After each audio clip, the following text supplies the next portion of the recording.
بسم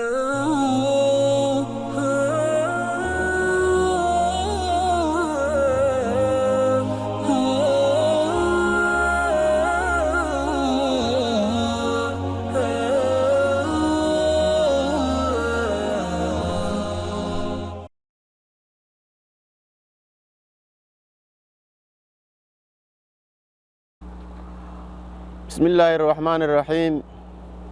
الحمد لله رب العالمين، والصلاة والسلام على أشرف الأنبياء والمرسلين سيدنا ونبينا وحبيبنا محمد صلى الله عليه وآله وصحبه وسلم. فقد قال الله تبارك وتعالى في كتابه الحكيم بعد أعوذ بالله من الشيطان الرجيم. بسم الله الرحمن الرحيم. إنا أنزلناه في ليلة القدر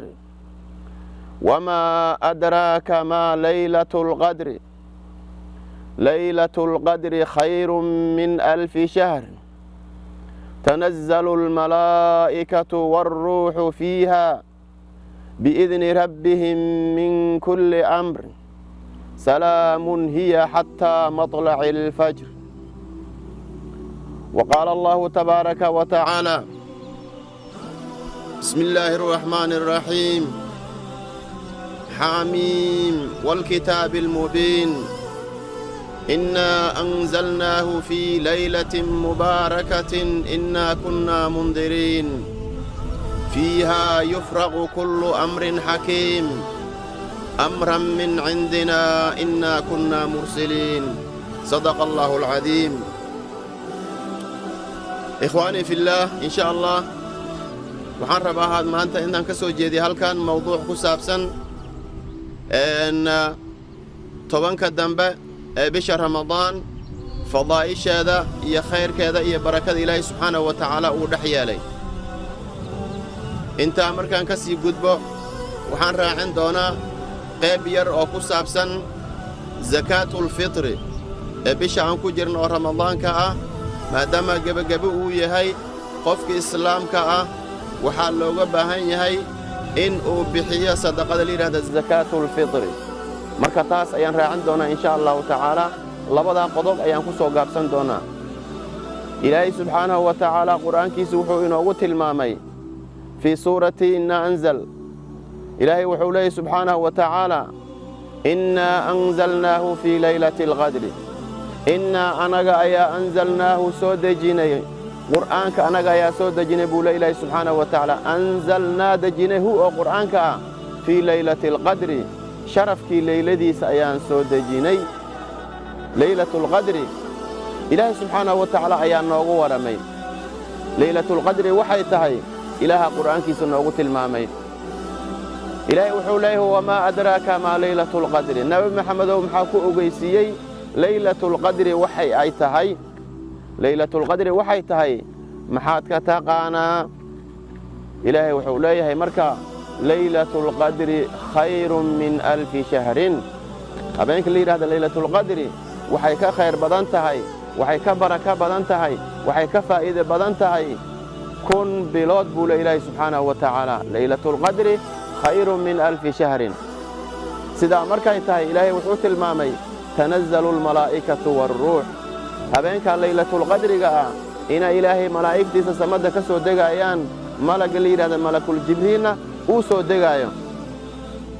marka saa awgeeda habeenka laylatul qadriga xagay ku jirtaa? rasuulka ayaa inoo tilmaamay sallallahu alayhi wa alihi wa sahbihi wa sallam. wuxuu inoogu tilmaamay habeenka ayada in laga helaayo ama ay ku jirto tobanka dambe ee bisha Ramadaan. maxaa yeelay ramadaanka 3 qaybood ayuu rasuulku u qaybiyay sallallahu alayhi wa alihi wa sahbihi wa sallam. tobanka ugu horeysa iyo tobanka dhexe iyo tobanka dambe 3 qaybood ayuu u qaybiyay rasuulka sallallahu alayhi wa alihi wa sahbihi wa sallam. tobanka hore wuxuu ku tilmaamay shahrun awwaluhu rahma, bil awwalkeeda ay tahay rahmad, wa awsaduhu maghfira, dhexdeedana ay tahay buu yiri marka dambi dhaaf oo Ilaahay subhanahu wa ta'ala adoominkiisa uu dambi dhaafayo, wa aakhiruhu cidqun min an-naar. tobanka ugu dambeysana Ilaahay subhanahu wa ta'ala adoominkiisa uu naarta kaga xoreynayo.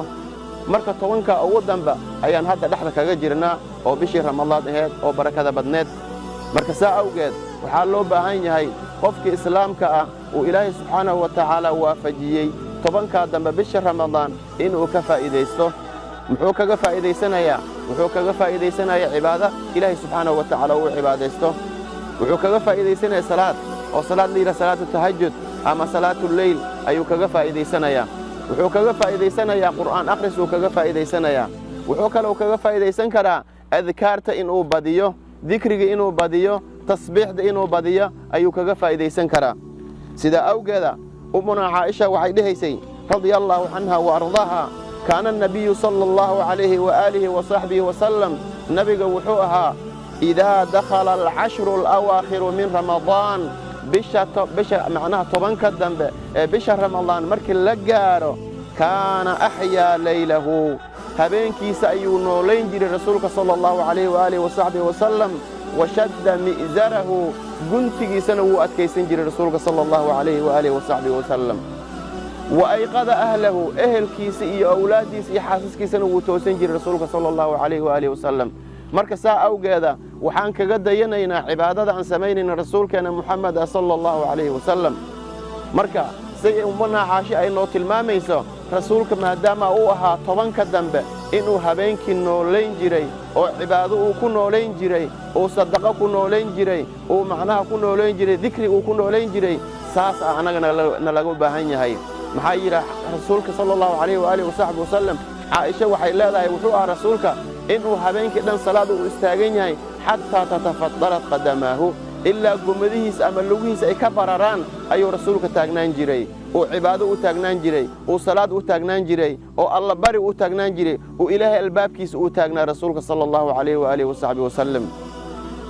markaasaa caaishata waxay leedahay rasuulka ilaahayow maxaad iisu dhibaysaa? waqad gafara allaahu laka maa taqaddama min dembika wamaa ta'akhara. ilaahay dembigaada wuu kuu dhaafaye maxaad iisu dhibaysaa oo aad isu rafaadinaysaa oo aad isu dhibaataynaysaa? rasuulkaa wuxuu ugu jawaabay sala allahu calayhi waaalihi wasaxbi wasalam afalaa akuuna cabadan shakuuran, miyaanan noqonaynin addoon rabbigiisa ku shukrinaayo oo u mahad celinaayo oo tankiyuu dhahay miyaanan noqonaynin buu dhahay rasuulka sala allahu calayhi wasalam.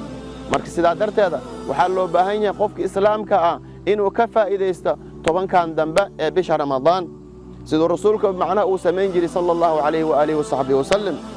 habeenkii ayuu noolayn jiray rasuulka cibaadada ku noolayn jiray, washadda mi'zarahu guntigiisana wuu adkaysan jiray rasuulka sala allahu calayhi waaalihi wasaxbi wasalam. guntiguu adkaysan jiray maxay tahay? cibaadada ayuu isu diyaarin jiray, waxyaalaha kale oo dhanba waa ka soo istaagi jiray oo habeenahaas oo tobanka ayuu fokiska saari jiray rasuulka sala allahu calayhi waaalihi wasalam si uu ilaahay subxaanahu wa tacaala u haleeshiiyo habeenka ayada laylatulqadriga ah. saa darteeda rasuulka asaga keligiis cibaadada kuma ekeene ehelkiisii iyo awlaaddiisa iyo xaasaskiisana wuu toosin jiray oo salaad ayuu u toosin jiray.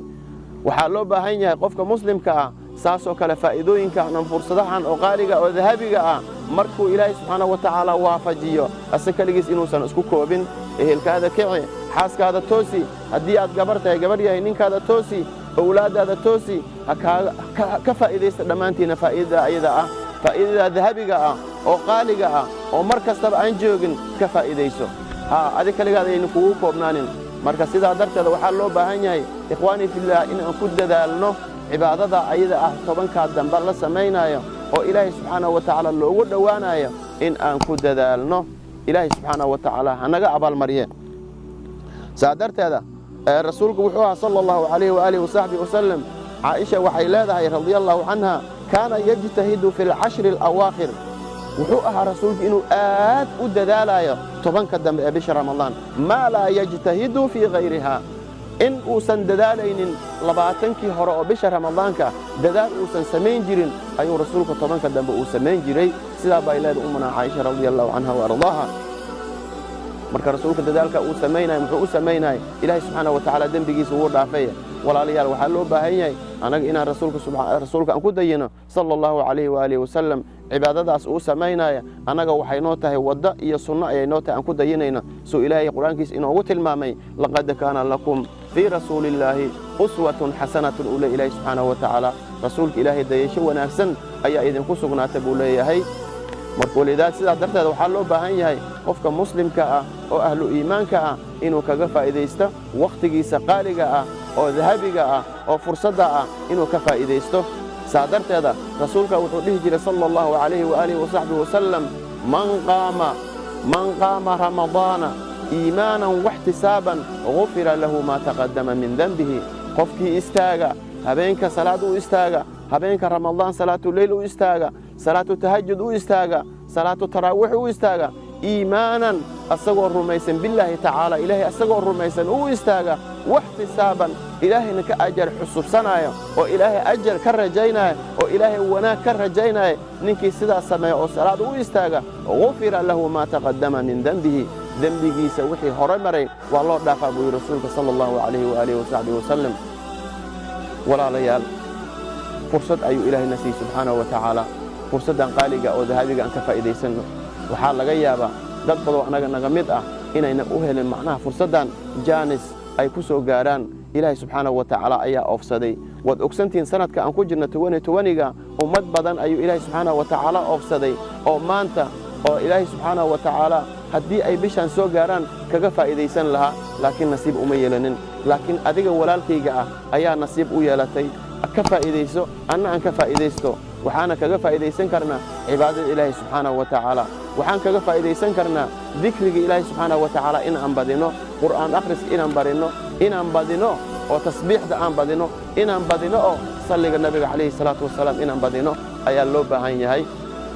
waxaa kaloo loo baahan yahay qofka islaamka ah bishan uu kaga faa'iidaysto inuu qalbigiisa nadiifiyo qalbiga ayaa macnaha wax kastaba lagu gaarayaa hadduusan qalbigaada nadiif ahayn waxaan la sheegaya faa'iidadan iyo macnaha waxyaalaha hadda la akhrinaya faa'iidada ayada waxba kuguma jirto maxaa yeele qalbigaada hadduu xanuunsan yahay qalbigaada hadduu dhaawacsan yahay qalbigaada hadduu jirro qabo jirradaasoo ah xaasidnimo hadday kugu jirto cuqdad ay kugu jirto hadday kugu jirto macnaha ilaahay subxaanahu wa tacaala ka fogaashadiisa hadday kugu jirto buqdun lilmuslimiin hadday kugu jirto oo muslimiinta caraad u qabto ilaahay subxaanahu wa tacaala waxa ayada aan sheegayna macnaha faa'iida kama gaaraysid mana helaysid mana ku jirtid dadka ka faa'iidaysanaya saa darteeda ilaahay qur-aankiisa wuxuu inoo tilmaamay habeenka laylatulqadriga ah inay malaa'igta dhammaantooda soo degayaan malaa'igta ilahay inay soo degayaan tanazzalu lmalaa'ika buu le ilaahay subxaanahu wa tacaala malaa'igta ayaa soo degaysa waruuxu jibriilna wuu soo degayaa fii hadihi leylata ayay soo degayaan habeenka ayada ah waxaa kaloo lagu tilmaamaa waa habeenka ilaahay subxaanahu wa tacaala uu umuurta uu qadaro sanadka umuurteeda oo dhan habeenka la qoro habeenkaas way sida aayadda kale ay noo tilmaamaysa innaa anzalnaahu fii laylatin mubaarakatin innaa kunnaa mundiriin fiiha yufraqu kullu amrin xakiimin buu le ilaahay subxaanahu wa tacaala habeenka ayada oo laylatulqadriga ah waxaa la kala saaraa amar kasta oo ilaahay subxaanahu wa tacaala adduunyada maamulkeeda ku saabsan fiiha yufraqu kullu amrin xakiimin arrintaa ayadana ilaahay subxaanahu wa tacaala ayaa iska leh ilaahay subxaanahu wa tacaala wuxuu doono innamaa amruhu idaa araada shay'an an yaquula lahu kun fayakuun intaas way keli ah laakiin ilaahay wuxuu inoo tilmaamayaa habeenka laylatulqadriga ah in ay tahay habeenkii wax kasta la kala xukminayey oo ilaahay subxaanahu wa tacaala wixii adduunyada sanadka soo socda oo dhalan lahaa wixii dhiman lahaa wixii risaq ahaa wixii kale oo ilaahay subxaanahu wa tacaala ugu talagalay dhammaan habeenka in la xukumayo ayuu ilaahay subxaanahu wa tacaala aayaddaa inoogu tilmaamay walidaalika sidaas darteeda waxaa loo baahan yahay in aad macnaha maalintaas ama habeenka ayada ah inaad qalbi wanaagsan oo nadiif ah ilaahay subxaanahu wa tacaala aad ku barido oo ilaahay uu kugu gaarsiiyo sababtoo ah haddii aad macnaha qalbigaada aadan nadiifinin haddii aad xoqdiga iyo macnaha urguudka aadan iska saarin haddii macnaha caloolxumada iyo ummadda islaamka waxaad u qabta calooshaada aadan ka saarin hadda ogow xukumkaa isaga socda adin insha allahu tacaala wax baad ku leedahay marka ikhwaanii fillaah aan ku dadaalno tobankan dambe waa fursad ilaahay subxaanahu wa tacaala uuna siiyey oo qof kastaba aanan la siinin qof kastaba nasiib uma yeelanin ilaahay subxaanahu wa tacaala nasiibuu ku siiyey ma ogid in aad gaari doonto bisha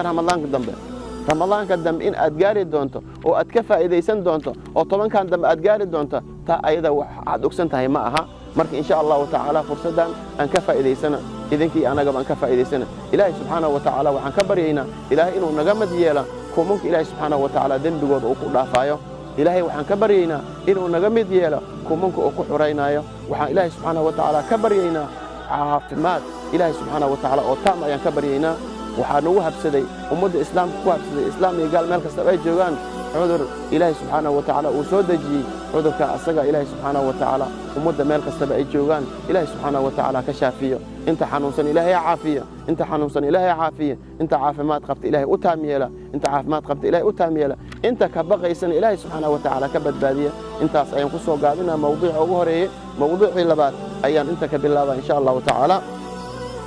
الحمد لله رب العالمين.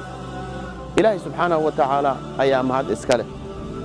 إلهي قرآن كيس وحكوله سبحانه وتعالى قد أفلح من تزكى قد أفلح وحاو الليباني أو الليبان لما أنت ذكاري من تزكى قفي ظهر سنادة أو ذنوب هي معاصي هي وحكة سبقة ظهر سنادة كأي الليبان بول إلهي سبحانه وتعالى وذكر اسم ربه فصلى إلهي جيسنا حسين مقع عيسى الشيقي أونا تكذي كاس أي الليبان قاربوا إلهي سبحانه وتعالى. إلهي قرآن كيس وحكوله لن تنالوا البر حتى تنفقوا مما تحبون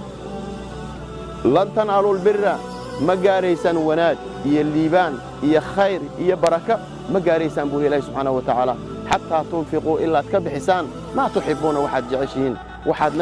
لفتين اللي جعشين إلا تكسد قيستان أو ولالهين أدو قورتان أو مساكين تأسيسان أو ماشي وحي معناها أي قف إذن كل تأدو ليبتان تائنا السميسان ما هنا سكة الخير بركة كما قاريسان بول الله سبحانه وتعالى.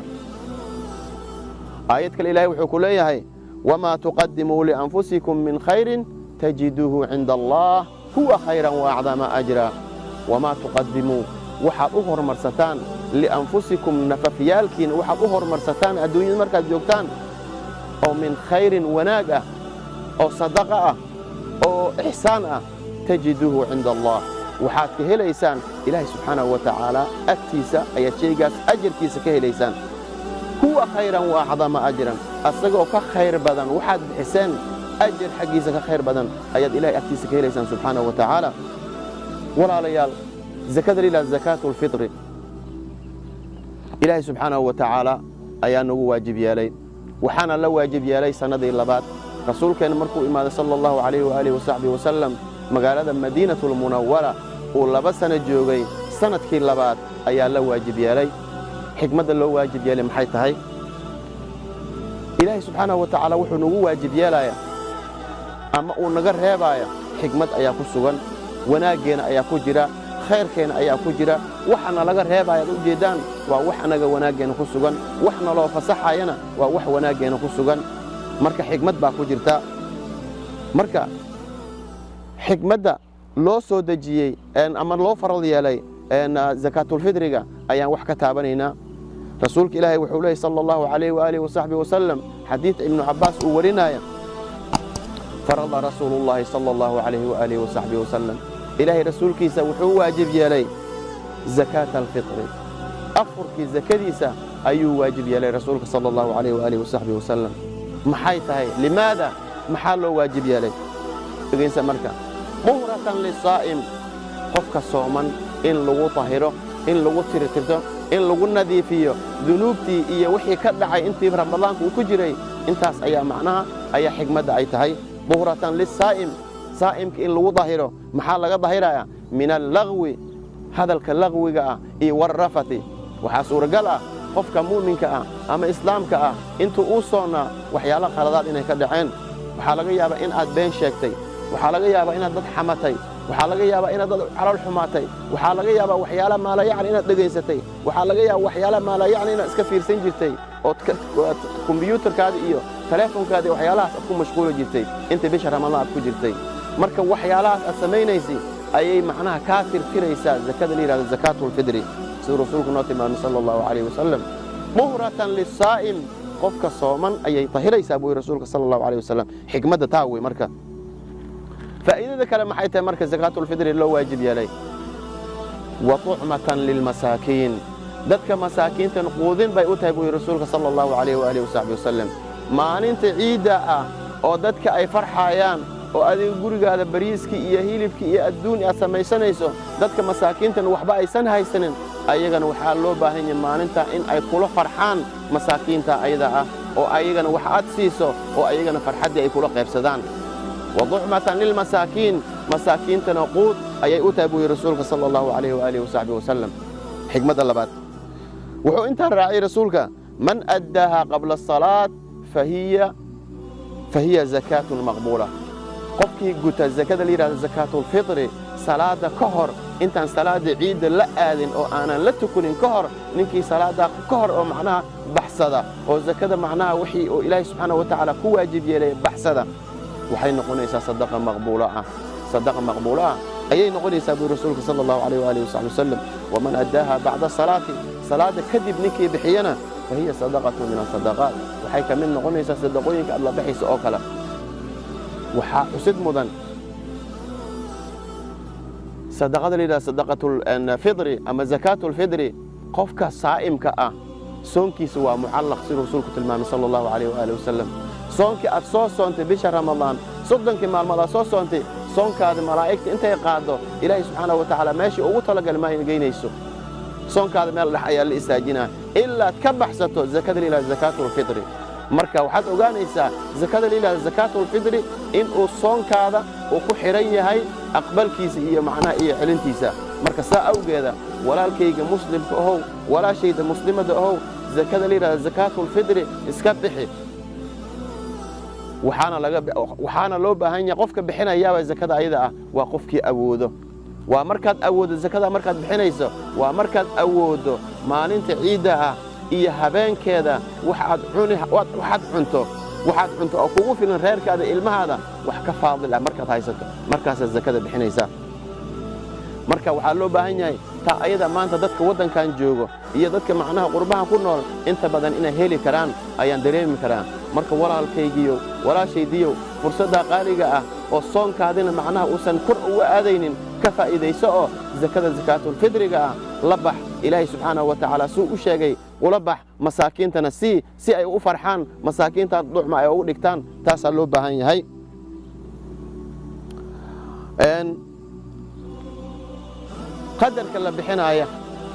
qadarka la bixinaaya iyo waqtiga la bixinaayana rasuulka ayaa noo tilmaamay sallallahu alayhi wa alihi wa sahbihi wasallam حديث عبد الله بن عمر ورنا وحولي رسولك صلى الله عليه وآله وصحبه وسلم فرض رسول الله صلى الله عليه وصحبه وسلم زكاة الفطر رسولك وحو واجب يالي بويري عبد الله بن عمر زكاة الفطر أي واجب يالي وحال بحنا محيط مركة صاعا من تمر وحال بحنا بويري هل سوس أو تمرأة مركة وحال فيرنا يا قفك وحا بحنا يا ماشي أوجو وحال قوديستو waxa la cuno marka cunto ahaan loo cuno ayuu bixinaya hada tamran markii la leeyahay xilliga asaga dadkaas waxa ay isticmaalayeen oo qaalibka ah ayaa tamarta ahayd hada anaga maxaan cunaa timir miyaan cunaa may timir ma cunno waxaan cunaa bariisan cunaa digirtan cunaa masagadan cunaa galeydan cunaa alaabtaas lagu bixinaa zakada marka wuxuu yiri marka saacan min tamrin waxa la bixinayaa suus oo timir ah aw saacan min sha'irin ama suus oo qamadi ah يا لغا بخنا marka yay ku waajibaysa sadaqada zakaatul fidriga ya laga bixinaya rasuulka inoo tilmaamay sallallahu alayhi wa sahbihi wasallam ala al-abdi wal hurri wal dhakari wal untha was saghir wal kabir min al muslimin waxa laga bixinaa sadaqada ayada ah qofkii adoonka ah hadii uu jiro qof adoon ah waxa laga bixinaa qofka xurka ah ayaa laga bixinaa sadaqada ayada waxa laga bixinaa qofka dhakarka ah oo ninka ragga ah laga bixinaa gabadha laga bixinaya ama xaaska laga bixinaya أولادا لغا بحنايا وحا لغا بحنايا قفك كبيرك أو وايلك لغا بحنايا أو مسلمين تأه مسلمين يقيد كوتا مركا عيدا مركا دادكاسا لغا بحنايا وحا لغا بحنايا إلمها هابينك رمضانك أو قدن بير الشيء أو برين مالنت عيدا أيتهاي أو بيش شوال أيتهاي كاحتا لغا بحنايا ومحرنا مركز زكاة الفدر خف وين أو قانقارة كلي ومحرنا صغير إيا كبير أي لغا بحنايا ذكر إيا أنثى أي لغا بحنايا مركز سيدا سور رسول نوت المامي صلى الله عليه وآله وصحبه وسلم وحوكروا أمر رسولك إن لبحيو صدقة أيضا قبل خروج الناس إلى الصلاة ذلك إنت صلاة آذن أو صلاة عيدة إسان آذن كهر إن أي بحيان تاس أي رسولك أمر صلى الله عليه وآله وصحبه وسلم ساتسعتان صدقة إلى الزكاة الفدر وحي لا الأحكام الخمسة أحكام الخمسة أو شيء كستبه معناه كل دورة تاس أي لا أحكام الخمسة محيتين وحاجر تا وحلير هذا وقت لير هذا وقت الوجوب أو واجب أي تهلا بحنا يصدق أو زكاة الفدر كو وحي لا وقت لير وقت الجواز أو أي بنانتا إن لسك بحية وقت عساق مركي للجو waxay leedahay waqti oo waqtul istixbaab la yiraahdo oo waqti sunna ah waxay leedahay waqti la yiraahdo waqtul karaahiya oo markaad bixiso oo ajarkii weynaa iyo faa'iido aad ka heleed ka nusqaaminaysa waxay leedahay waqti la yiraahdo waqtu tahriim shantaas ay leedahay marka ahkaamta ah marka waqtiga la yiraahdo waqtul jawaaska ah oo la bixin kara waqtiga asaga ah bisha ramadaan maalintay koow bilaabato ilaa ay ka dhamaato inta u dhaxaysa zakada la yiraahdo zakaatul fidri waa la bixin karaa way bannaan tahay waa iska baxsan kartaa haddii baxsatana ilaahay subxaanahu wa tacaala waa ka ajar siinaya waana ka ansaxaysaa waqtul jawaaz la yiraahdo way bannaan tahay waqtiga ay waajibayso goorma way marka zakada la yiraahdo zakaatul fidri waxay waajib noqonaysaa aakhira yawmin min ramadaan wa awwalu yawmin min shawwal maalinta ugu dambaysa bisha ramadaan oo 29 ah ama 30 ah maalintaasay waajib noqonaysaa oo habeenkiina ay dhalato bisha shawaal ay dhalato markaasay waajib noqonaysaa waqtiga la yiraahdo waqtul wujuubka ah waa waqtiga asaga ah waxa kale oo leedahay waqtul istihbaab ama waqtul fadila waqtiga ugu fadli badan oo zakaatul fidriga in la bixiyo ay tahay waa goorma waqtiga waxa weey qabla khuruujin naasi ila salaat dadka intayda salaada aadin salaada ciid intaanaan loo bixin oo ka hor waqtigaas la bixina waqtigaas ugu fadli badan waqtigaas sunnadan ah oo wana fadliga badan in la bixiyo zakada zakaatul fidriga waxay leedahay waqti liira waqtul karaahiya oo macnaha hadii aad bixiso ay ka ansaxayso laakiin ajarkaad uu ku nusqaamay waqtiga waa goorma waa marka dadka salaada ay ka soo noqdaan kadib salaada ciidiya la soo tukaday soonkii wuu soo dhamaaday maanta ciidiya la jooga subaxii ma aadan bixinin subaxii waa soo tukatay marka soo tukatay kadib ayaad bixisay waa waqtu karaahiya waa ka ansaxaysaa laakiin intayna qoraxda dhacin waa waqtu karaahiya waxa kale oo jirta waqti leeyahay waqtu tahriim oo aysan banaanin oo xaraam ahba oo hadii aad bixiso oo macnaha zakaatul fidri aan lagu xisaabinaynin waqtiga asaga ah waa maalinta ciid kadib hadii uu aakhirta ma banaana marka ayada ah mana ansaxaysa marka taa ayada waxay noqonaysaa salaadaada waxay noqonaysaa marka ayada ah sadaqadaada sadaqatu min as-sadaqati ay ka mid noqonaysaa sida rasuulku noo tilmaamay sallallahu alayhi wa alihi wa sallam xadiidkii hore uu inoogu soo tilmaamay وحوده معنى رسولك صلى الله عليه وسلم من أداها قبل الصلاة فهي زكاة مقبولة قفكي قلت الزكاة اللي يرى زكاة الفدر صلاة كهر وحي نقونيس صدقة مقبولة ومن أداها بعد الصلاة فهي صدقة من الصدقات مرك إن شاء الله تعالى موضوع انت سينكسو قابنا يا إلهي سبحانه وتعالى هائنا وافجية خيرك وناقة طبعا كان دنبا أنكو جرنا بركة دي اللي بانت إلهي سبحانه وتعالى هنا وافجية ومد الإسلام كمال كستبا أي جوغان أي كل دباتيسين يهين إلهي سبحانه وتعالى دباتة إي بلاي عذر كان إلهي سبحانه وتعالى هكذا الخاضع مال كستبا أي كسوغان يهين أولاد إلهي سبحانه وتعالى إلهي أنه بركية أزواج إلهي أنه بركية أنت هذا إيه وحن حسن إلهي سبحانه وتعالى مالك إلهي أنه بركية ماشي أنجوغنا شرط هذا إلهي أنه حجابه خير كذا وناجد بركة هذا إلهي نسيه بشهر رمضان سير لما نيسا بركة هذا الليبان هذا خير كذا إلهي سبحانه وتعالى إنه وافجيه هبينك ليلة القدر جنا أو شرفت بدن أو كن بلاد أو كخير بدن كن كبلاد علماء أي كتل مامن سديتني دور سنة أي كتل مامن أو هل هبين إلهي سبحانه وتعالى وأجرك كوسينا هبين كاس إلهي سبحانه وتعالى إنه وافجيه إن شاء الله تعالى ذنب جنكي والدين تنا لما أنت إلهي الضعفاء هذا وبالله التوفيق والسلام عليكم ورحمة الله تعالى وبركاته.